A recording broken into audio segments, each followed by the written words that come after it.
Millionaire Mindset, wealth principle number 5, think environment, not willpower. Repeat after me. Think environment, not willpower. Willpower is highly overrated. Highly, highly overrated. Highly overrated. I'm a very big believer in success environment. What is it? David, you're asking me about my office and what other wealth triggers I have. I'll show you a little bit. Environment. What is the optimal environment that you create, you put yourself in so you could grow? That you could grow. This is from W. Clement Stone. How many have heard of W. Clement Stone? Okay, how many have not heard of W. Clement Stone? Okay, W. Clement Stone basically most people don't know this, but near the end of Napoleon Hill, the author of Think and Grow Rich, near the end of his career, Napoleon Hill is actually broke. The grandfather of personal development was actually broke. He made a lot of money, and as a trainer, as an author, he spent it all. Knows how to make it, don't know how to keep it. Spend it all. And W. Clement Stone learned from Napoleon Hill. He was the founder of Success Magazine. Ever heard of Success Magazine? Yeah, he was the founder of Success Magazine. He took the principles from Napoleon Hill, actually built an insurance business. At the time, over 100 million. In today's dollar, it's $1 billion company, a billionaire, basically. Same principles. Near the end of his career, Napoleon Hill was broke, so W. Clement Stone actually gave a job to Napoleon Hill to train his sales organization. Okay? So W. Clement Stone said, you're a product of your environment, so choose the environment that will best develop you toward your objective. Analyze your life in terms of its environment. Are the things around you helping you toward success, or are they holding you back? Now, what are some of the elements in environment? Tell me. The place you work, what else? People around you, yes. Is that our environment, yes? What else? Energy, yes. Speaking of energy, just do something for me. Just straight, back straight. Straight, yeah. Stand up, step. Just do a quick stretch. Stretch. Okay, just quick stretch. As high as you could. Ooh, and then to the side. Yes, this side. This side. Shh. Take a deep breath. Let it out. Shh. One more time. Shh. Give someone a high 10 and say, I have high energy. I have high energy. Yes. Yes. Yes. The people you hang with the most, the books you read will determine who you become in the next 5 years. We've heard of that before, right? People you hang around with, the books you read, that's who you become in the next 5 years. So let me show you. So here's my library. About 2,000 books, this partially, but this whole chunk. Okay, a letter. 2,000 books, and also have the other side. Over 2,000 books in my library.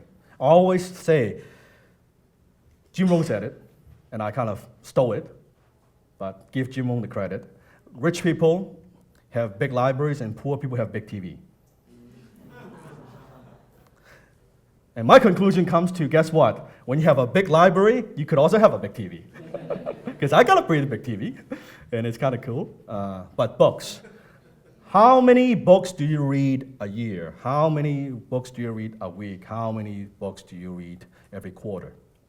Okay? And again, for most of you, you're not reading enough. Not just books, publications, catalogs, blogs, what's happening in the industry. What's happening in the industry. Here's my office. I don't know if you can see, but I'll point out a few things, okay? What I have. Different wealth triggers I have. How many can see a clock there? Okay? The clock is a wealth trigger. Is what? So that I'm aware time is valuable. When I see the clock, so it's not some decoration, everything has a purpose. I look at that, I'm like, okay, time is valuable. Awareness of time. You don't see this, you see this here? That's actually the art of war. Reminds me, think strategically. It's a trigger for me. Think strategy, think strategically. You can see my horse here, reminds me, energy. Because horses have high energy, right? High energy there. And then you also have a lion, power, authority. And see my mom and dad, that's the picture, remind me of my family values. Bruce Lee picture on the top, respect. And then also have my books frame hang on the wall, reminds me I am an author. I write, I think. I journal, it's who I am. Everything is a trigger. Everything is a trigger. And I change it from time to time. Recently, I added a new thing. If you see my webinar, the idea, sometimes video webinar, you will see in the back I have my name, LOK, right? And people might think it's like advertising when I do webinar. It's not. It's a reminder of myself. I'm a personal brand. I want to build a bigger personal brand. So that's a trigger. So my question is, what triggers you have that you can put into your environment that would remind you of these things? So when you open a drawer, you see cash, or you want to see a whole bunch of bills, right? Make sense? Yeah, so those are different. Again, that's just what works for me. Doesn't mean you have to do the same thing. I'm just pointing out that's what I have. That's what I have. Okay? If you don't alter the environment, repeat after me. If you don't alter the environment, there's no implementation. If you don't alter your environment, who you hang around with, there's no implementation. Because those things will hold you back because environment is always, always, always more powerful than your willpower. Always. Environment always wins. I'm a very big believer in environment. And I've said this more than one time. So that's why I have the meetup at Vancouver Club. Not because it's fancy, it means it's an environment. Surround yourself with history. Most powerful people in Vancouver. Decisions are being made in this club. Shape the whole Vancouver city. Over 100 years of history. Just take in, like seriously, think about it. Think of if you want to have a good friend of mine. He's a smoker, he's been a smoker for 20 years. He always tells me, Dan, I want to quit smoking. I said, chance of you quit smoking is like 0 to none. He said, why? Because all your fucking friends, they smoke. Your wife smokes. Guess what? When you stop smoking, and he tried. He always said, Dan, I stopped for a couple weeks, but, my wife kept dragging me into it. Oh, you don't love me no more? We can't even share a cigarette no more? Right? All these things. I said, don't blame your fucking wife. It's you. Alter the environment. But if we don't alter the environment, there's no implementation. Who you hang around with? No. So, discuss around the table. Name one situation. How many? Just one. Where you know what you needed to do but didn't implement the idea because of the environment.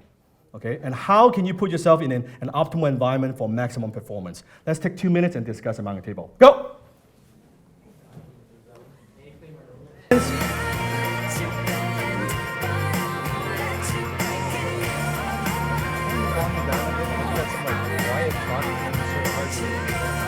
Okay, turn the volume down just a little bit.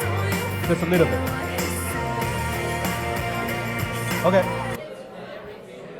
Okay. Give someone a high five and say, I control my environment.